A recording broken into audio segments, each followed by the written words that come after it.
Baba Ghanoush, some call it monk salad, is a delightful fresh eggplant salad with a tart lemon pomegranate dressing.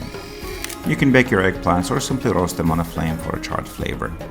Poke holes into the eggplants, place on a tray and bake at 400 for an hour. You will need a large bowl for the chopped vegetables. Chop 1 red and 1 green bell pepper into a small dice and add to the bowl. Then seed a tomato and chop into a small dice. Add 1 finely chopped serrano for some heat, then some fresh parsley leaves finely chopped. Add crushed garlic and 1 green onion finely sliced. What a delightful vegetable bowl that is. Squeeze the lemon, season with some salt and black pepper, and add a glug of olive oil and mix to combine. Slice through each eggplant.